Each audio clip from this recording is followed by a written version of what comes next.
Assalamualaikum warahmatullahi wabarakatuh.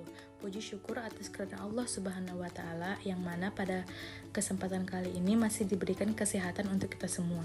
Dan juga saya berterima kasih kepada Ibu dosen pengampun, Ibu Apoteker Mira Febrina Master of Science, yang dimana telah memberikan kami kepercayaan untuk menjelaskan materi tentang organel sel dan sistem organisasi sel dan mekanisme transport zat melintasi membran. Dan saya juga tidak sendirian, saya bersama dengan rekan-rekan saya, yaitu Bang Rizky Ekalaya, Zahwa Alia Fahira, Isnani Juli Hesti, Intan Olivia Afmiral, Nafa Almeka, Dea Maulia, Silvani Aulia Ramadhani, dan saya sendiri, Naila Tazkiyah. Baik, perkenalkan, nama saya Naila Tazkiyah dengan NIM 2401180. Saat ini saya akan sedikit menjelaskan tentang anatomi tubuh manusia, yang dimana anatomi tubuh manusia adalah ilmu yang mempelajari tentang struktur tubuh manusia, yang di setiap organnya memiliki struktur beserta fungsinya. Masing-masing sistem organ saling bergantungan satu sama lain, baik secara langsung maupun tidak langsung. Anatomi tubuh ini juga memiliki beberapa bagian, di antara lainnya: yang pertama, adanya sistem rangka, yang dimana pada sistem rangka tubuh manusia terdiri dari 206 tulang yang dihubungkan oleh tendon, ligamen, dan tulang rawan. Berikut keterangan tulang-tulangnya, yaitu 8 buah tulang kepala, 25 buah tulang di kerangka dada, 14 buah tulang di wajah, 26 buah tulang di belakang dan pinggul, 6 buah tulang di dalam telinga, 64 buah tulang di lengan, 1 buah tulang di lidah, dan 62 buah tulang di kaki. Dan fungsi dari kerangka tersebut adalah untuk tempat bergerak, tempat melekatnya otot, dan melindungi organ-organ dalam, menopang dan memberikan bentuk tubuh. Yang kedua, adanya sistem otot, yang dimana otot di dalam tubuh manusia terdiri dari 600 otot. Fungsi dari otot tersebut yaitu untuk pergerakan tubuh, aliran darah, dan juga untuk menjalankan fungsi tubuh lainnya. Otot ini juga berada pada anatomi tubuh manusia pada bagian belakang. Ada 3 jenis otot. Yang pertama, adanya otot rangka yang terhubung dengan tulang, otot polos yang ditemukan di organ pencernaan, dan otot jantung yang berada di jantung. Saya di sini akan menjelaskan tentang sistem peredaran darah, sistem pencernaan, dan sistem endokrin. Yang pertama yang akan saya jelaskan yaitu sistem peredaran darah. Nah, sebelum kita masuk ke dalam materinya, kita harus tahu dulu nih, apa sih darah itu? Singkatnya, darah diperlukan supaya kita bisa tetap bertahan hidup. Darah mengangkut bahan-bahan yang diperlukan seperti oksigen dan nutrisi ke tempat-tempat yang membutuhkannya. Darah juga membawa bahan-bahan yang tidak diperlukan seperti zat racun ke tempat pembuangannya. Nah, meskipun darah adanya di dalam tubuh, kita bisa merasakan pergerakannya dengan meletakkan tangan di dada atau di pergelangan tangan, dan kemudian kita akan merasakan detak jantung atau denyut nadi di pergelangan tangan. Detak jantung atau denyut tersebut adalah tanda adanya peredaran darah di dalam tubuh, dan organ yang berperan dalam sistem peredaran darah adalah jantung dan pembuluh darah. Jantung berada di tengah dada agak ke sebelah kiri dengan ukuran kira-kira sebesar kepalan tangan. Jantung terdiri atas 4 ruang, yaitu yang pertama ada serambi kanan, serambi kiri, bilik kanan, dan bilik kiri. Nah, antara bagian kanan dan kiri jantung dibatasi oleh sekat yang fungsinya mencegah bercampurnya darah bersih yang mengandung oksigen dan darah kotor yang mengandung karbon dioksida. Jantung berfungsi untuk memompa darah. Denyut jantung dapat terjadi karena otot jantung berkontraksi secara relaksasi, dan otot penyusun bilik jantung lebih tebal daripada otot penyusun serambi jantung. Mengapa demikian? Hal ini terjadi karena tugas bilik jantung lebih berat, yaitu harus memompa darah keluar dari jantung. Nah, di antara serambi dan bilik jantung juga terdapat katup. Katup jantung berfungsi untuk mencegah darah dari bilik berbalik arah kembali ke serambi jantung. Nah, selanjutnya yaitu pembuluh darah.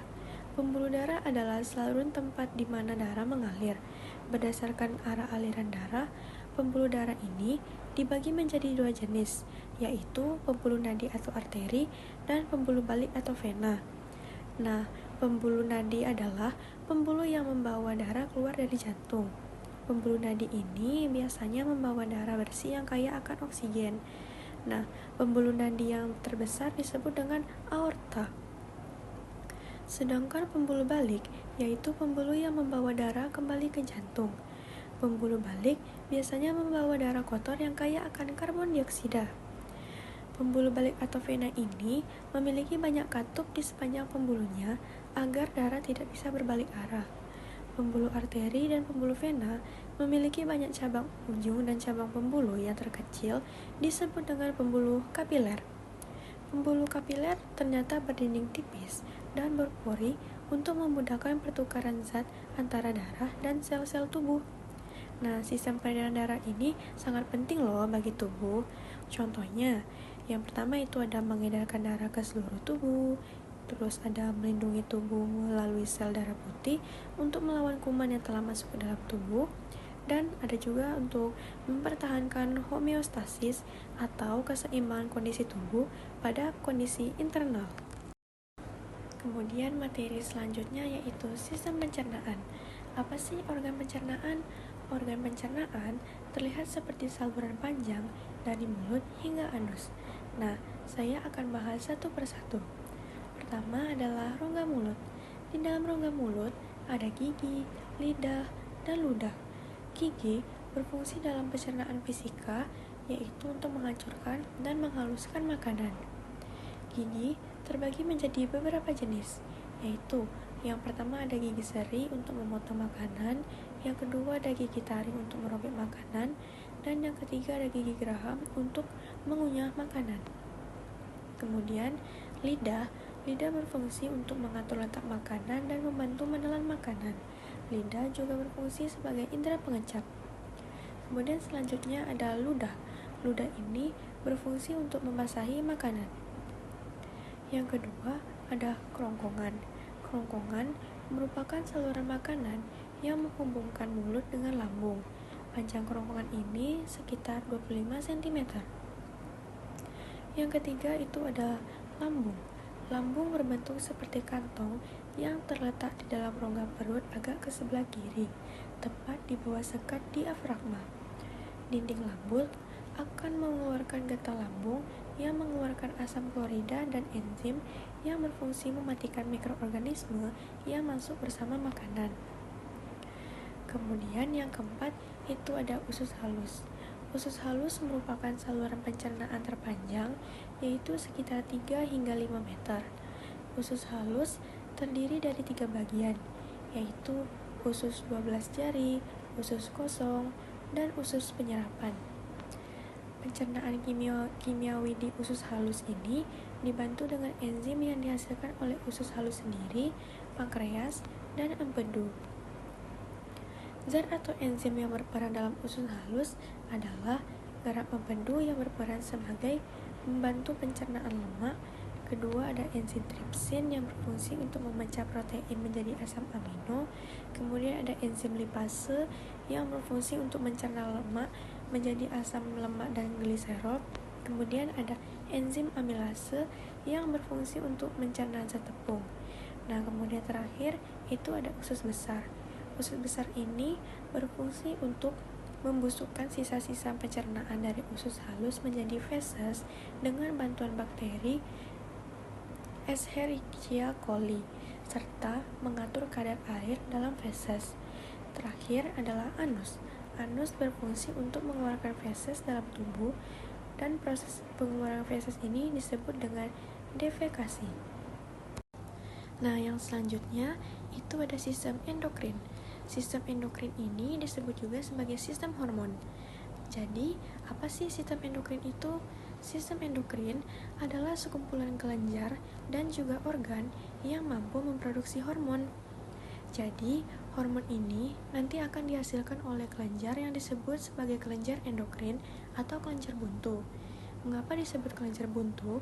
Karena kelenjar endokrin itu tidak memiliki saluran atau duktus, sehingga hormon yang dihasilkan oleh kelenjar endokrin itu tetap diangkut oleh darah atau oleh plasma darah. Nah, kemudian saya akan menjelaskan kelenjar-kelenjar endokrin yang ada di dalam tubuh kita. Yang pertama, itu ada hipotalamus, kemudian ada pineal gland, lalu ada pituitari, ada tiroid, timus, pankreas, adrenal, dan juga kelenjar gonad. Kalau untuk laki-laki berarti ada testis, dan kalau untuk perempuan berarti ada ovarium. Kita masuk ke yang pertama, yaitu kelenjar pineal. Kelenjar ini terletak di langit-langit otak di dekat dengan hipofisis. Nah, hipofisis ini berfungsi untuk mensekreasikan hormon melatonin yang berfungsi untuk mengatur waktu tidur. Jadi, hormon ini akan membantu kita dalam mengatur dan juga memberi sinyal kapan waktu kita tidur dan kapan waktu kita terjaga. Selanjutnya ada hipotalamus. Nah, hipotalamus ini juga termasuk ke dalam sistem endokrin karena bisa menghasilkan hormon-hormon. Selanjutnya itu ada kelenjar gondok atau disebut juga kelenjar tiroid. Nah, kelenjar gondok ini kerjanya dipengaruhi oleh hipotalamus dan juga hipofisis tadi. Selanjutnya ada kelenjar anak gondok atau disebut juga paratiroid. Kemudian ada kelenjar timus atau disebut juga dengan kelenjar kacangan. Lalu ada kelenjar pankreas. Jadi, kelenjar pankreas itu terdiri dari sel alfa pankreas dan sel beta. Sel alfa itu berfungsi untuk mensekreasikan glukagon, sedangkan sel beta fungsinya untuk menghasilkan hormon insulin. Selanjutnya, ada kelenjar adrenal atau disebut juga dengan supranalasis atau anak ginjal. Nah, kelenjar adrenal ini dibagi menjadi bagian medula dan juga korteks. Selanjutnya, ada kelenjar gonad atau kelenjar kelamin. Kalau di laki-laki, kelenjar gonadnya yaitu berupa testis, sedangkan di wanita itu adalah ovarium. Testis ini berfungsi untuk menghasilkan testosteron yang berfungsi untuk memicu pembentukan sperma dan menentukan ciri kelamin sekunder pada pria. Sedangkan pada wanita, ovarium itu akan menghasilkan dua hormon, yaitu estrogen dan progesteron. Baiklah, selanjutnya saya akan menjelaskan materi tentang sistem saraf. Sistem saraf adalah jaringan kompleks yang bertanggung jawab untuk mengendalikan dan mengordinasikan semua fungsi tubuh, mulai dari pergerakan hingga pemrosesan informasi sensorik, emosi, dan pemikiran. Sistem saraf memungkinkan tubuh berkomunikasi secara tepat antara organ dan sistem yang berbeda serta dengan dunia luar. Sistem saraf memiliki fungsi untuk mengumpulkan, mengirimkan, dan memproses informasi dalam otak dan saraf. Sistem saraf manusia terdiri dari saraf pusat dan saraf tepi. Saraf pusat terdiri dari atas otak dan sumsum tulang belakang, sedangkan saraf tepi terdiri dari saraf otonom dan somatis. Selanjutnya, sistem pernapasan. Sistem pernafasan berfungsi untuk menyediakan oksigen ke seluruh tubuh, mengeluarkan karbon dioksida serta produk limbah lainnya yang dapat mematikan jika dibiarkan menumpuk. Terdapat 3 bagian dari sistem pernapasan utama, yaitu yang pertama seluruh napas. Fungsinya membawa udara melewati hidung menuju paru-paru. Saluran pernapasan terdiri dari yang pertama itu hidung. Hidung berfungsi sebagai tempat masuknya udara, dilengkapi dengan rambut-rambut halus dan lapisan lendir untuk menyaring partikel debu dan kotoran. Yang kedua ada mulut. Mulut berfungsi sebagai pernapasan. Selain hidung, mulut juga berfungsi sebagai saluran alternatif untuk bernafas, terutama pada saat hidung tersumbat. Selanjutnya ada faring. Faring berfungsi sebagai saluran yang menghubungkan rongga hidung dengan laring. Faring juga berfungsi sebagai jalan untuk makanan dan udara. Selanjutnya ada laring. Laring berfungsi sebagai tempat pita suara berada. Laring berfungsi dalam produksi suara dan mengatur jalur masuk udara masuk ke trakea. Selanjutnya ada trakea. Trakea berfungsi sebagai saluran utama yang membawa udara dari laring ke bronkus. Trakea dilapisi sel-sel yang menghasilkan lendir untuk menangkap kotoran dan debu. Selanjutnya bronkus. Bronkus berfungsi sebagai saluran yang bercabang dari trakea dan mengarah ke setiap paru-paru. Bronkus ini bercabang lebih kecil menjadi bronkiolus. Selanjutnya ada bronkiolus, yaitu cabang-cabang kecil dari bronkus yang mengarahkan udara ke alveolus. Dan yang terakhir ada alveolus, yaitu kantong-kantong udara kecil di ujung bronkiolus, tempat pertukaran gas oksigen dan karbon dioksida terjadi antara paru-paru dan aliran darah. Saluran pernapasan ini berfungsi untuk mengalirkan udara dan memastikan oksigen sampai ke alveolus di paru-paru, di mana oksigenasi darah dan pengeluaran karbon dioksida berlangsung. Selanjutnya, sistem kekebalan tubuh. Sistem kekebalan tubuh berfungsi untuk pertahanan tubuh terhadap bakteri, virus, dan patogen lainnya yang berbahaya. Getah bening, limpa, sumsum tulang, limfosit, termasuk sel B dan sel T. Primus dan leukosit termasuk dalam sistem kekebalan tubuh. Berikut beberapa komponen utama sistem kekebalan tubuh. Yang pertama ada sel darah putih. Sel-sel ini merupakan komponen utama sistem kekebalan yang melawan infeksi. Ada beberapa jenis sel darah putih, termasuk limfosit.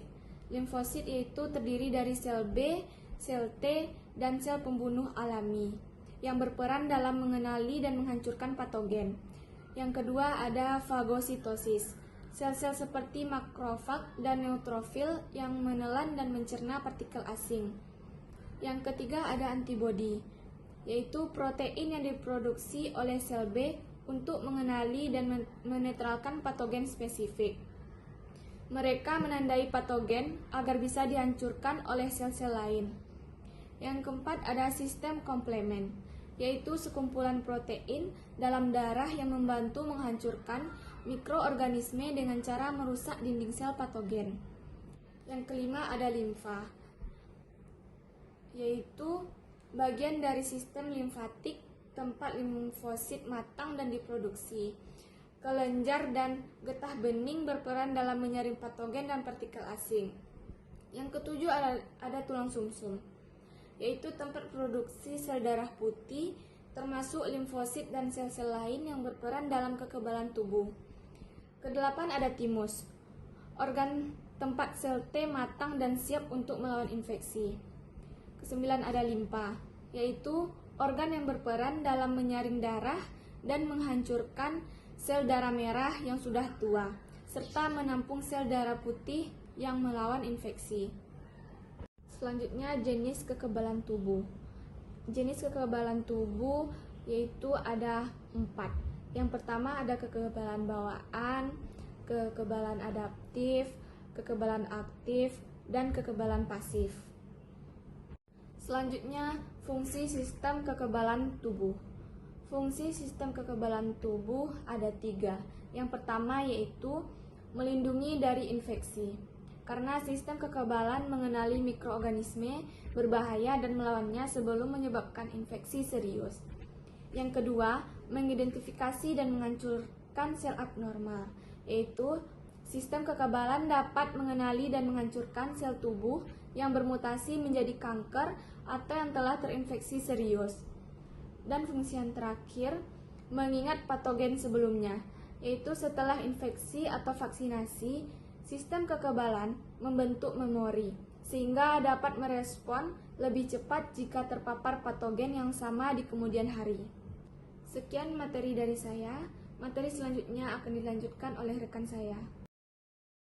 Assalamualaikum warahmatullahi wabarakatuh. Perkenalkan, nama saya Rizky Kalaya dengan NIM 2101039. Baik, di sini saya akan menjelaskan mengenai sistem limfatik. Jadi sistem limfatik ini terdiri dari kelenjar getah bening, saluran getah bening, dan pembuluh getah bening. Tugas utamanya yaitu membuat dan menyalurkan getah bening yang dapat membantu tubuh melawan infeksi. Selain itu, sistem limfatik juga membantu menghilangkan cairan getah bening dan jaringan tubuh serta mengembalikannya ke darah. Baik, selanjutnya adalah sistem ekskresi. Jadi untuk sistem ekskresi ini, organ hati berfungsi mengeluarkan empedu, kulit berfungsi mengeluarkan keringat, dan paru-paru mengeluarkan uap, air, dan karbon dioksida. Baik, terima kasih. Baik, selanjutnya adanya sistem urinari yang dimana adanya ginjal, ureter, kantong kemih, dan uretra. Ginjal berfungsi menyaring darah untuk membuang limbah dan menghasilkan urin. Ureter, kantung kemih, dan uretra bersama-sama membentuk saluran kemih yang berfungsi mengalirkan urin dari ginjal, menyimpannya, dan kemudian melepaskannya saat buang air kecil. Selain untuk menyaring dan menghilangkan limbah dari tubuh, sistem urinaria juga dapat mempertahankan homeostatis air, ion, pH, tekanan darah, kalsium, dan sel darah merah. Perkenalkan, nama saya Isnaini Yulihesti dengan NIM 2401173. Di sini saya akan menjelaskan tentang sistem reproduksi. Sistem reproduksi yaitu reproduksi wanita dan pria. Kedua jenis tersebut sama-sama berfungsi untuk menghasilkan keturunan. Sistem reproduksi wanita terdiri dari ovarium, saluran telur, rahim, vagina, vulva, kelenjar susu, dan payudara. Sedangkan reproduksi laki-laki mencakup itu skrotum, testis, saluran sperma, kelenjar seks, dan penis. Penjelasan tentang sistem indera. Di mana sistem indera ini penerima rangsangan yang berasal dari lingkungan sekitar. Terdapat 5 sistem indera yang disebut panca indera dengan tugasnya masing-masing. Yang pertama, itu ada indera penglihatan dengan menggunakan mata. Yang kedua, indera pendengaran dengan menggunakan telinga. Yang ketiga, itu indera penciuman dengan melalui hidung. Yang keempat, itu indera peraba yang dapat dirasakan melalui kulit. Yang kelima, itu indera pengecap menggunakan lidah. Materi selanjutnya yaitu fisiologi, adalah ilmu yang mempelajari fungsi alat tubuh manusia. Fisiologi atau ilmu faal yaitu cabang biologi yang mempelajari fungsi kerja alat-alat tubuh dalam kondisi normal dan proses-proses yang dilakukan oleh tubuh dalam upaya mempertahankan kondisi internal tubuh yang dinamis namun tetap dalam kisaran normal yang disebut homeostatis. Tingkat utama fokus dari fisiologi adalah pada tingkat organ dan sistem. Sebagian besar aspek fisiologi manusia homolog erat dengan aspek-aspek terkait fisiologi hewan, dan hewan percobaan telah memberikan banyak dari dasar pengetahuan fisiologis, anatomi, dan fisiologi berhubungan erat dengan bidang studi. Perkenalkan, nama saya Zahwale Faira dengan NIM 2401200. Di sini saya akan menjelaskan materi selanjutnya, yaitu membran sel. Membran plasma adalah membran fosfolipid ganda atau lipid bilayers dengan ekor hidrofobik nonpolar mengarah ke dalam dari membran dan kepala hidrofilik kutub, membentuk batin dan luar wajah membran. Secara umum, fungsi dari membran sel antara lain, yang pertama, mengendalikan atau mengontrol keluar masuknya zat ke dalam sel. Yang kedua, sebagai pembatas antar sel. Yang ketiga, berfungsi untuk mengaktifkan reseptor-reseptor yang berkaitan dengan transportasi zat atau ion melalui membran sel. Selanjutnya adalah nukleus atau inti sel. Nukleus atau inti sel merupakan organel terbesar yang berada di dalam sel. Nukleus terbagi atas 3 bagian, yakni membran nukleus, nukleoplasma, yang sebagai tempat beredarnya kromosom, serta nukleolus sebagai tempat terjadinya transkripsi dalam proses sintesis protein.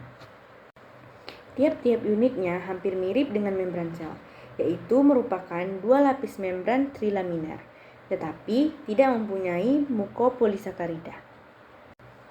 Nukleus hanya terdapat pada sel eukariotik, merupakan 2 unit membran, yaitu membran dalam dan membran luar.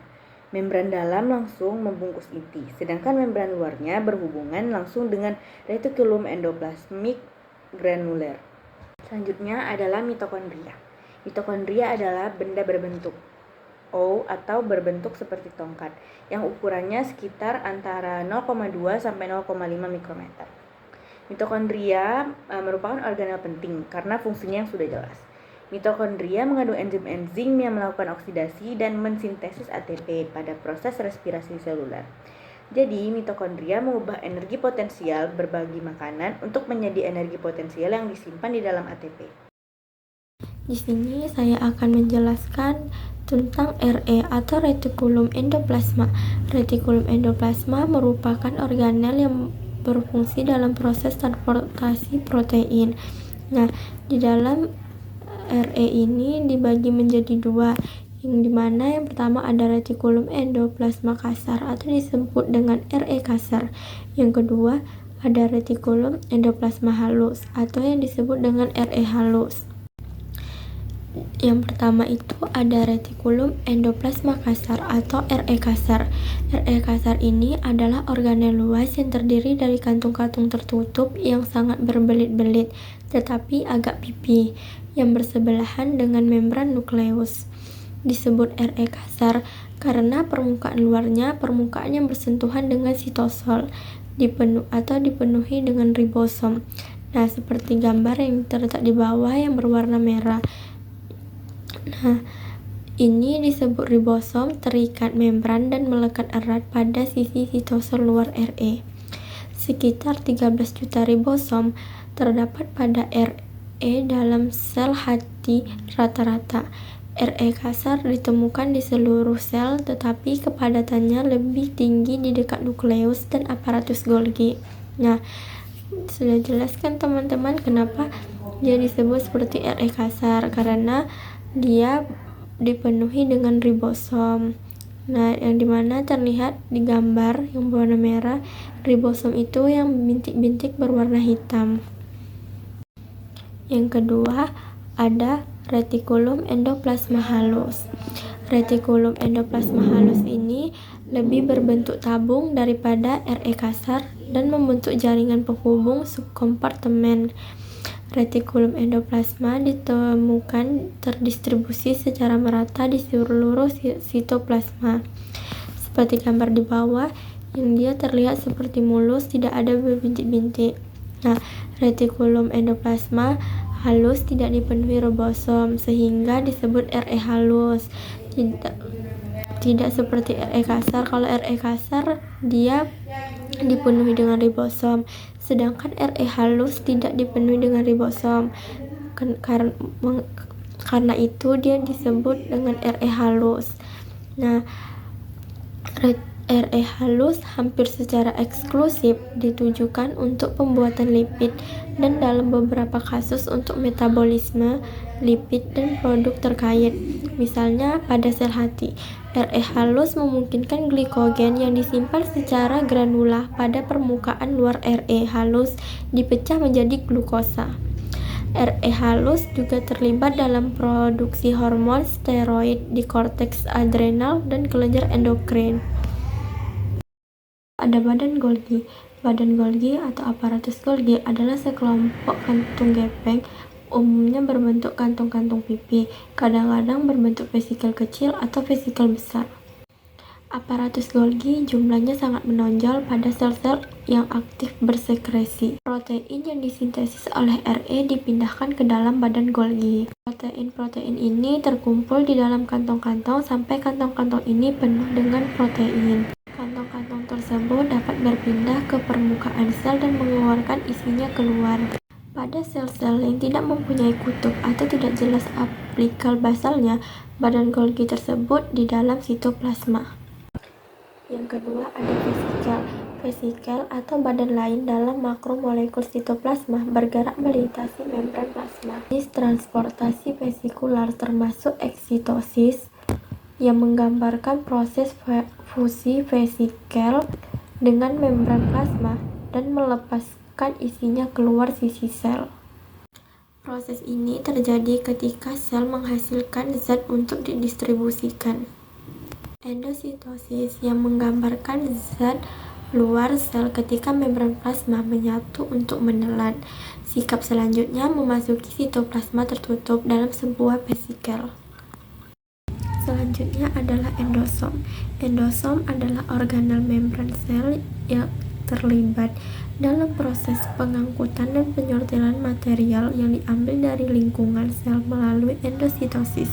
Endosom berfungsi sebagai pusat penyortiran.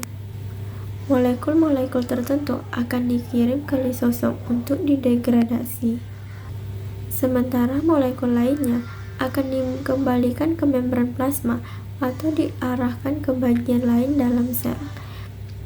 Endosom juga dapat dibagi menjadi early endosom atau endosom pertama yang bertanggung jawab untuk menerima bahan yang baru diambil, dan late endosom atau endosom lanjut yang mempersiapkan bahan untuk degradasi lebih lanjut di lisosom. Baiklah, di sini saya akan menjelaskan tentang lisosom. Apa sih itu lisosom? Lisosom adalah vesikel dari aparatus Golgi yang mengandung hampir 50 jenis enzim hidrolitik yang bentuknya bulat dan terikat pada membran. Lisosom memiliki diameter sekitar 0,1 sampai 0,8 mikrometer dan ada juga lisosom dengan diameter 0,05 mikrometer. Lisosom hampir terdapat di semua sel. Di dalam lisosom terdapat kandungan seperti hidrolase, asam nukleat, dan enzim untuk merombak karbohidrat dan protein pada pH asam. Lisosom dibedakan menjadi dua, yaitu ada lisosom primer dan lisosom sekunder. Lisosom primer yaitu lisosom yang hanya mengandung enzim, sedangkan lisosom sekunder adalah lisosom yang mengandung enzim dan materi terdegradasi. Tugas dari lisosom yaitu satu, untuk memecahkan makanan, yang kedua itu untuk menghancurkan organisme yaitu seperti bakteri. Fungsi lisosom di dalam sel antara lain yaitu satu, untuk menghancurkan makanan, yang kedua untuk menghancurkan organel sel yang sudah tua, yang ketiga untuk menghancurkan sel darah yang sudah tua, yang keempat untuk menghancurkan granula sekresi yang tidak terpakai, yang kelima untuk mencairkan bekuan darah, dan yang keenam untuk mempertahankan tubuh terhadap infeksi mikroorganisme, yaitu ada peroksisom. Peroksisom adalah organel kecil sferikal yang terikat pada membran serta mengandung enzim destruktif. Peroksim juga mengandung enzim katalase yang berfungsi untuk memecahkan hidrogen peroksida H2O2 menjadi H2O dan O2. Fungsi dari peroksisom yaitu satu, untuk melindungi sel dari pengaruh hidrogen peroksida yang merusak, yang kedua dalam proses metabolisme lipid, yaitu ada sitoskeleton. Sitoskeleton adalah suatu filamen atau serat yang terdapat di dalam sitoplasma sel eukariotik. Semua jenis sel pasti memiliki sitoskeleton. Filamen penyusun sitoskeleton yaitu ada mikrotubulus, mikrofilamen, dan filamen intermediat. Fungsi utama sitoskeleton adalah sebagai kerangka dan memberi bentuk pada sel dan organel lain pada sel. Fungsi lainnya yaitu untuk mengatur dan menimbulkan gerakan sitoplasma yang beruntun. Peran sitoskeleton yaitu berperan dalam proses endositosis dan ekositosis, berperan dalam pertumbuhan dan pembelahan sel, berperan dalam sekresi dan ekresi molekul, berperan dalam komunikasi antar sel. Selanjutnya itu ada ribosom. Ribosom adalah struktur subseluler atau organel yang paling kecil yang tersuspensi di dalam sitoplasma. Struktur yang berbentuk bulat dan kecil ini dapat dilihat dengan bantuan mikroskop elektron. Ciri-ciri ribosom yaitu satu, bentuknya seperti granula kecil yang berwarna hitam. Yang kedua, memiliki ukuran atau berdiameter 25 nanometer. Yang ketiga, tersusun atas RNA ribosomal dan hampir terdapat 80 jenis protein. Transport aktif dan transfer pasif. Transportasi aktif adalah pergerakan zat terlarut melawan gradien dan membutuhkan pengeluaran energi, biasanya ATP. Transport aktif terbagi menjadi dua, transport aktif primer dan transport aktif sekunder. Transport pasif. Transportasi pasif menggambarkan pergerakan zat bahwa konsentrasi gradien dan tidak memerlukan konsumsi energi. Transport pasif terbagi menjadi tiga, yaitu difusi sederhana, difusi dipermudahkan, dan osomosi. Difusi sederhana. Difusi merupakan perpindahan suatu molekul atau zat dari larutan yang konsentrasi tinggi menuju larutan yang konsentrasinya rendah. Difusi yang dipermudah. Difusi yang difasilitasi atau yang dipermudah adalah transport zat melalui membrane plasma yang dilibatkan protein pembawa atau protein transporter. Osomosis adalah perpindahan molekul air melalui selaput semi-permeabel selektif dari bagian yang lebih encer ke bagian yang lebih pekat. Endositosis. Endositosis terjadi ketika molekul tertentu dalam cairan sekitar mengikat sel reseptor khusus di membran plasma. Endositosis ini terdiri dari fagositosis dan pinositosis. Fagositosis terjadi ketika larutan pasangan memasuki sel.